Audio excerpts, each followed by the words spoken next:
Hello and welcome.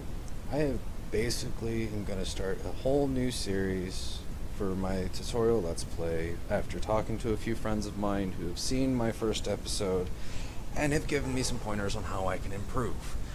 So here I go. I'm going to actually walk through what I did to set up and where I ended up where I did at the beginning of the first attempt of a tutorial series. So here I go and let's begin.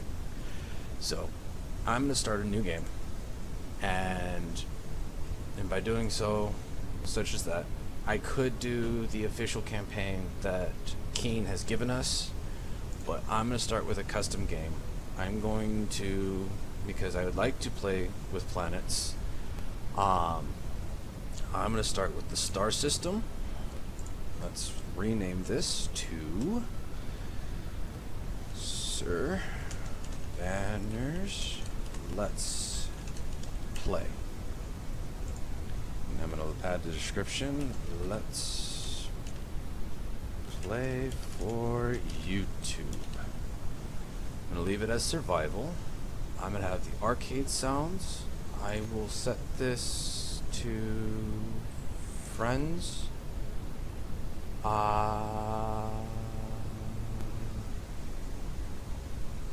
Yeah, we'll leave it as friends. I might bring some friends in.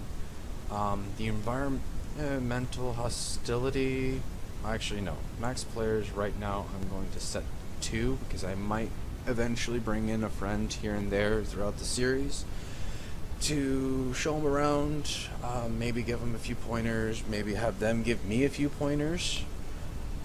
For environmental hostility, for frequency of meteor showers, I'm going to set that to normal. Block limits, due to the fact that my hardware is not the greatest, I'm going to leave that set and active. That basically limits how many blocks I can have set to myself. Autosaves, so I have backups in case something goes wrong. Mods, let's see here. All of this list, this massive list, are all the mods that I am subscribed to on the workshop. I will add a link to the collection of mods that I will play with in the description, but I think for now I'm going to leave it blank, and I will add mods as we progress, and talk through, and as I kind of get further along. For the advanced settings, I'm going to leave it as survival. Inventory times 10, so I'm not running back and forth between a cargo container, which will hold all the components, and where I'm making stuff. It makes it a little bit easier. I carry more stuff. Assembler efficiency, I'm going to leave it at times 3. It uses 3 times less materials than basic settings, and it also works 3 times faster. So though I could go with the times 10, it makes it a little bit too cheap for my liking and work a little bit faster. Actually a lot faster, but it doesn't seem fair. And same with the refinery speeds. With the refinery, I am actually going to bump it up to times 10, so it works faster. And it doesn't change how much resources I get from the ores that I gather. It just increases the speed that it processes them. Sorry for my pronunciation. Welding speeds, I'm going to have it times 5 for the speed, and same with grinding speeds. Max objects, I'm actually going to bump this down due to performance and lack of hardware. Backup saves, I'm going to leave it 5. Max ship size, this is where the block limits come into effect. For my max ship size, I'm going to leave it at 50,000. I might adjust it based on how my performance goes. For my hardware, I do plan on getting an upgrade here in some way in the near future, but we'll work at that. Max blocks per player, I'm going to leave that also at this point. It basically limits how many blocks I can have assigned to me as the player. being the only player right now, I want that as max as possible. If blocks get destroyed from either gunfire, wolves, drones, spiders, it will refund the block count back to me so I can replace it or build something bigger and better. World size limit, I'm going to leave it as unlimited. I do have 10 kilometer, 20 kilometer, up to 100 kilometer options, and as the pamphlet comes, it sets the area that I can travel when I get up into space, and objects and characters that leave the area instantly die or are removed from game. And that's why I leave it at the unlimited. I will go through between each episodes and clear up the shrapnel as need be, from any combats that I get into and whatnot, but for now I'm going to leave it as unlimited. Day duration. This is going to be the sun rotation around basically the universe I'll be spawning in. I'm going to bump it up to 5 hours, and it's 5 hours game time. And I'm not 100% sure the game time to real time speculation. Actually, no, I'm going to bump that down to 2 because I think that's real time. So I'll have 2 hours real time of sunlight. For rotations depending on where I'm located. Delete respawn ship, I'm going to leave because if I have to spawn in a new ship and I log off, or no, when a player that's not me, because I'm basically going to be running the game, spawns in a ship and logs off, that ship will be automatically deleted. And they will be given a chance to spawn in a new one. I'm going to enable spectator mode, which allows me to get an extra point of view. I'm only going to use this to try and give you guys, the viewers, an extra point of view on my creations that I've made. Show player names, that's if I bring in another player, that will be effective, so that doesn't affect me right now. Reset ownership. Okay. I'm not 100% sure what this does. From what I understand, when either myself or another person comes into the game and they log off without logging off in a cryopod or cryo chamber, it will reset the ownership to nobody. Permanent death, I'm not going to bother. I can't do the enable copy paste while in survival, and this is for outside clients who join my game. They can't get a save of the game, and I'm guessing that's in creative or online purposes, but because I have it set such a limited amount of people can join, and I can just send them a copy of the world. Thruster damage. This one I play with it turned off because when I have a ship docked on a platform and I go to lift off, I don't want the downward thrusters to destroy the platform. It's a personal preference, and that's how I'm gonna leave it. I may turn it on later. I'm not a big fan of thruster damage whatsoever. Permanent death, I'm gonna leave off. Weapons enabled, I will leave on. Cargo ships, random NPC cargo ships will fly through the world from time to time. It's good for in case I don't want to go mining and I can just kind of go raid the cargo ships that go flying by for components and whatnot. Destructible blocks I will leave on, because when I do start playing against the space pirates and other things that will fight back, it's only fair to have destructible blocks. In-game scripts I'm going to leave on. It allows me to pull scripts from the workshop or scripts that I may create in the future, or to do jobs for me. Enable tool shake, I don't like it. It worked basically with the tool shake. Whenever I'm using a tool, such as the drill or welders, it shakes. I don't like it. It bugs me, and it affects my computer performance. Enable oxygen. It makes sense. A little bit more realistic. I'm going to leave that on. Third person view allows me to pull the camera out of my character and give me more of a over the shoulder look, and I can use the Alt key to move my camera around my focal point of the character, which helps a lot. Random encounters.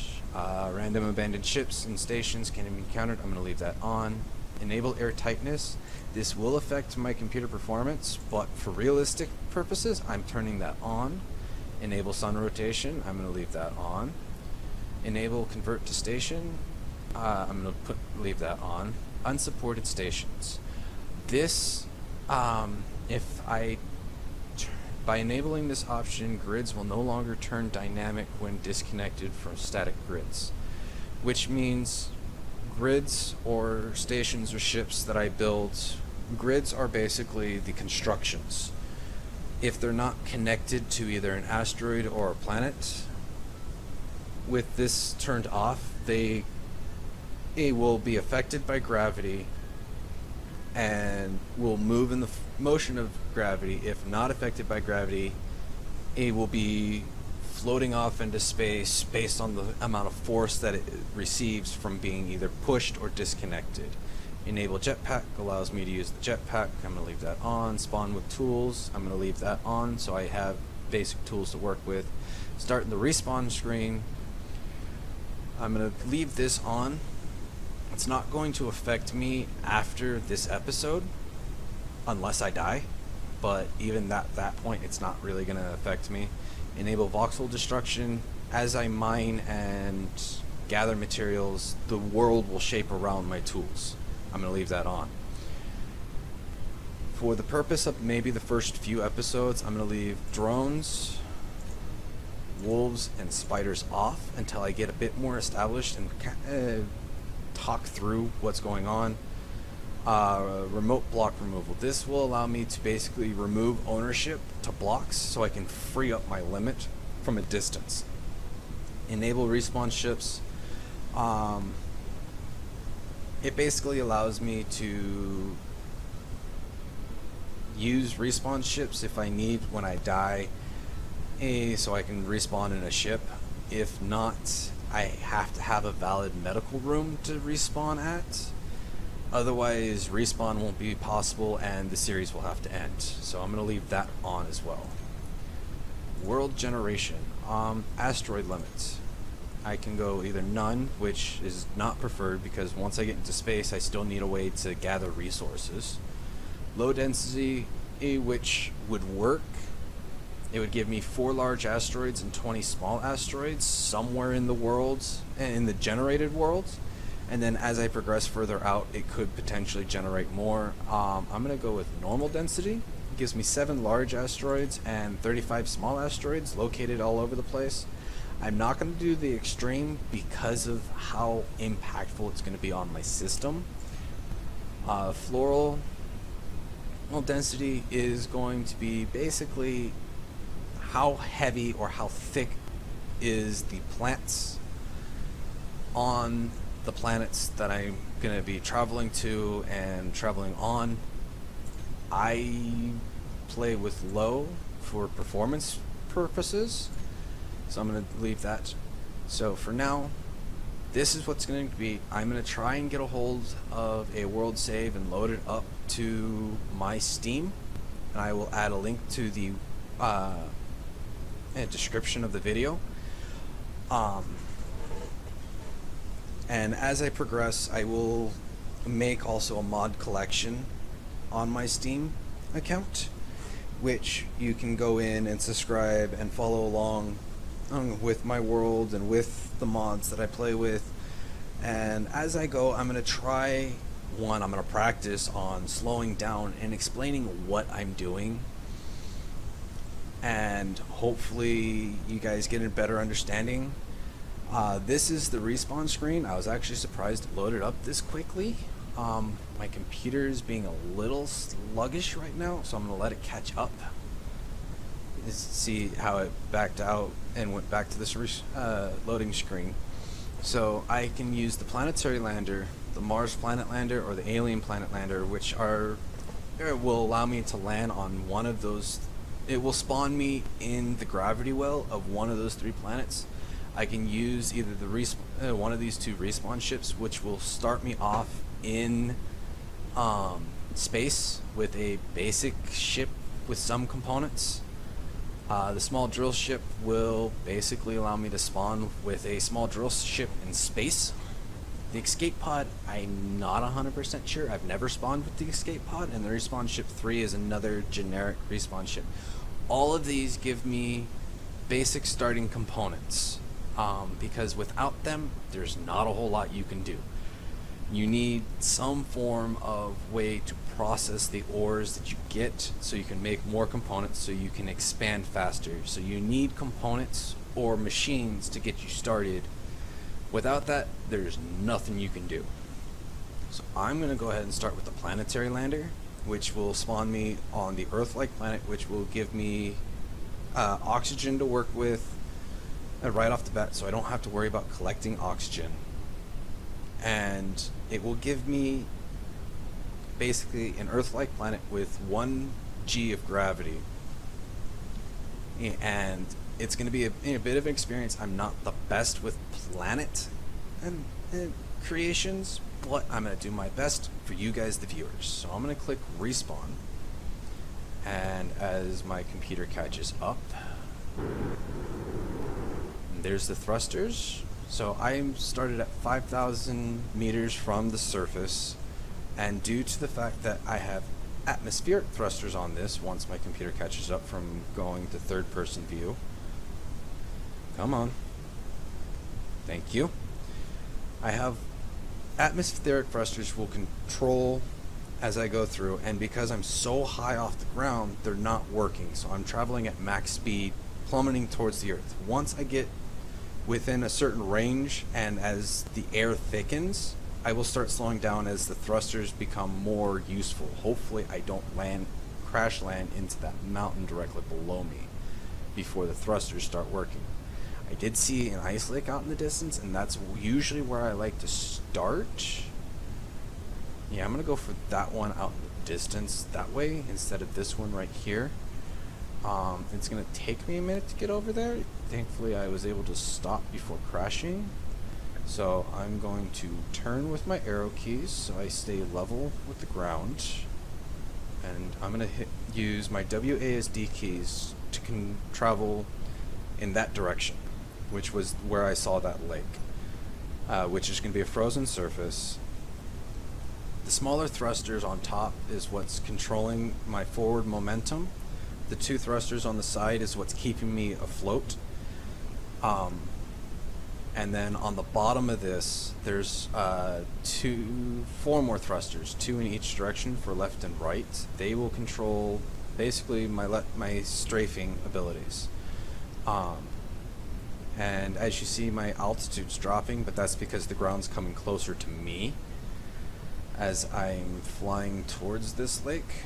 Let's go back to first person view. It's quite a ways out there.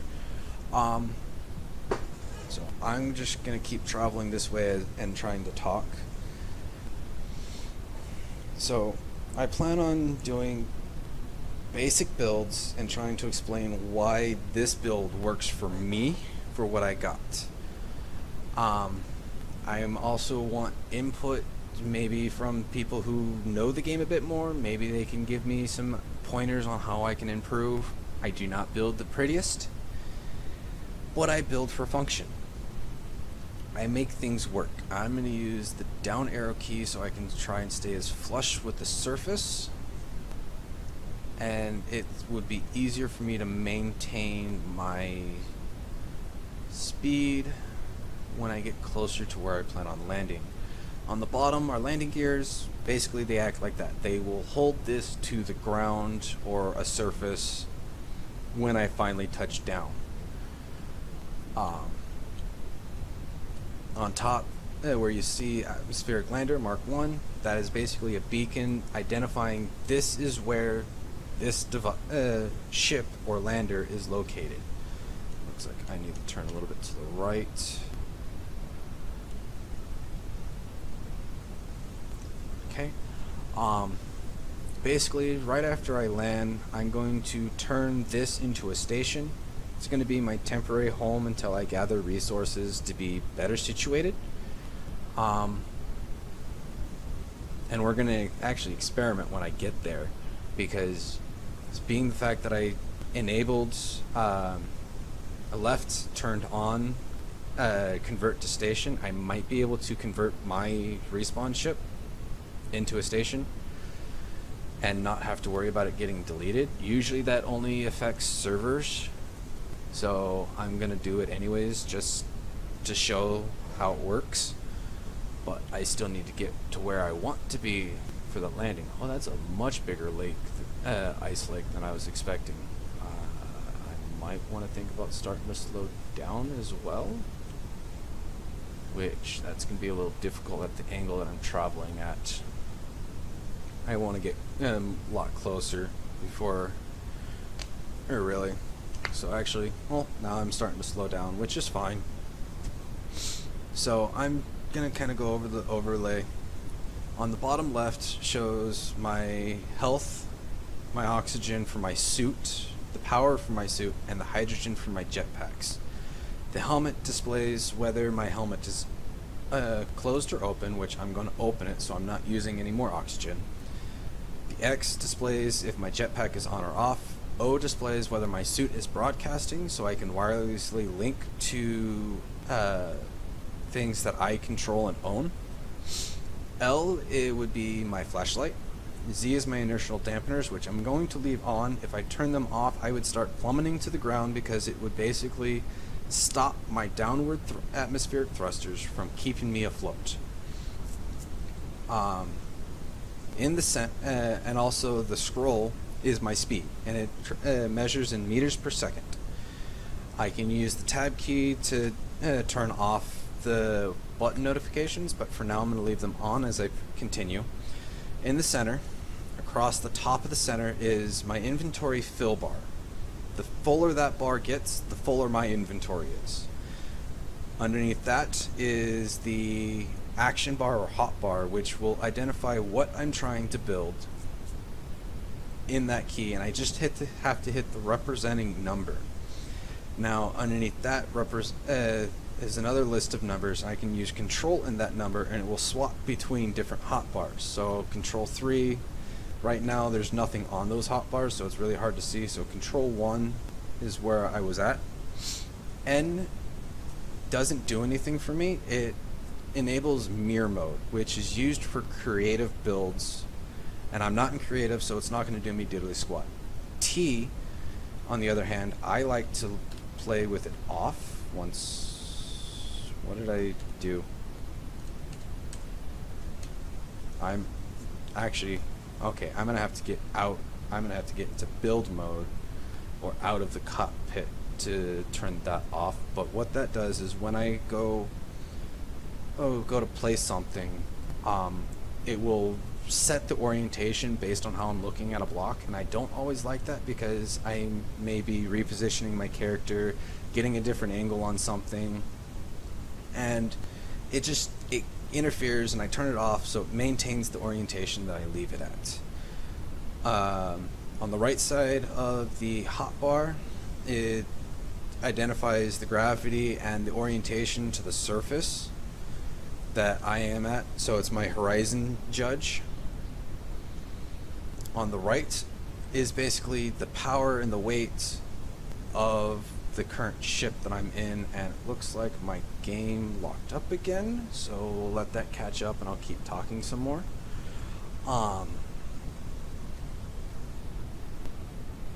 Yeah, my game's locked up. So on the top of the right, P is another like SOS warning alarm system, which I might turn on. And just to demonstrate, it's like it'll be like a verbal or vocal warning: your inventory's full, or your hydrogen's low, or your batteries are low.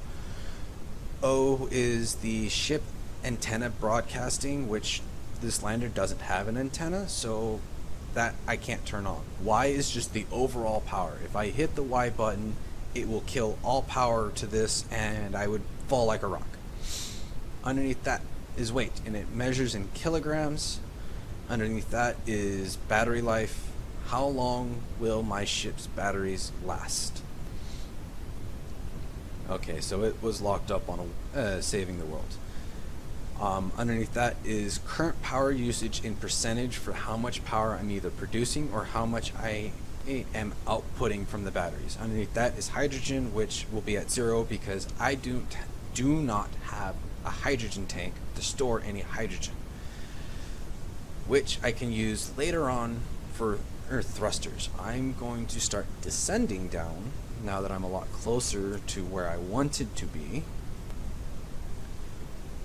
And I'm using C to go basically float down towards the planet. If I was in space, I would have to have upward thrusters to push me down in orientation to the flight seat.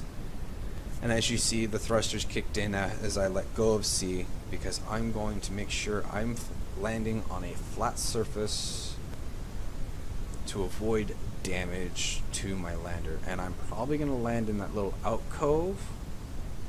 Actually, I'm going to land on the far side in that little alcove in the back. But I can drop closer to the ground while pushing forward. That way, I have a level surface to work with when I go to land and to build. As you can see, there's dark spots in this ice lake, and there'll be dark spots on the land around. Usually that indicates some form of valuable material, and that's usually a good place to start looking to mine. Sometimes with weaker ore detectors, you're not going to be able to detect them because they're just going to be too deep. And it's something to keep in mind as we progress through the world. So I'm going to try and come to a much slower speed so I can manage a landing better. Yeah, I'm still going to have to go forward, and I'm going to drop some more. And some people will be a bit more aggressive. Some people will just come straight down and land and start building. I like to pick where I'm going to build. It works better for me. And I like that little cove. It gives me a few ideas on maybe building a base into the mountain in behind, with like a landing platform out on the lake. So just a few ideas. I might do that. I might build on the other side of this little ridge that I'm kind of floating above right now. So as we come in for a landing, I'm now at 700 meters above the surface. Let's slow it down so I don't crash.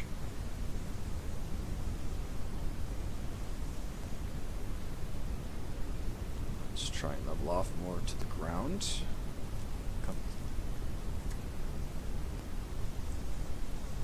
Alright, let's see here. Yeah. I'm gonna land with my back to the ridge, but still be somewhat close to it. Hopefully you didn't pick up my cell phone notification alarm. And alright, now that I'm a lot closer,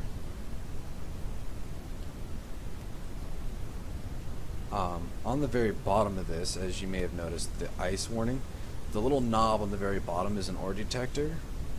And being that this is a large grid ship, it gives me a 200 meter or 200 or 150 meter scanning radius for materials. And because this is basically a frozen lake, it's going to pull up the ice right away. Once it became in range, the scan range. I want to bump up my landing. You know what? We'll bump up right against this ridge right here. The back of this, and then I can use this lander as basically a temporary entrance as I dig out a cave to work with, and apparently I picked up silicon and magnesium. Both of which will be good. Magnesium not so much this episode, because magnesium is mainly used for weapons, ammunition, and whatnot, and turrets. And I picked something else up, nickel. That'll be also useful. I'm gonna actually come around this edge because I just noticed how the sun is. So I'm gonna come around this edge and park up right around here. Yeah. So that way I can get a good chunk of sun. And let's come to a stop. Let's park right here. So I'm going to come down, hopefully not too quickly to break anything. Alright, and how level am I with the ground? Fairly level. Actually, I do have a good idea with that. Eventually, I'm gonna build a base in this hill behind me. And I'll build like a bridge. I'll have like this be like a main entrance, and then I'll have like a bridge that goes into the base, into the mountain behind me. I like that idea. Oops, wrong button. So let's scoot forward a little bit so I'm a bit more flush. Wrong button again. And I come down and made contact. One of the landing gears turned green, meaning it's locked, which means I'm not as flush with the ground as I like. So I'm going to pull up the terminal, and I'm going to find my landing gears in here, which has already been grouped. I'm going to turn off auto lock. I don't like the auto lock system because of this. It doesn't give me flush landings, and it bugs me and whatnot. I'm going to hit P to unlock that landing gear. I'm going to continue using C to get more flush with the ground, and then I'm going to hit P again and it will lock the landing gears. As I'm done with that.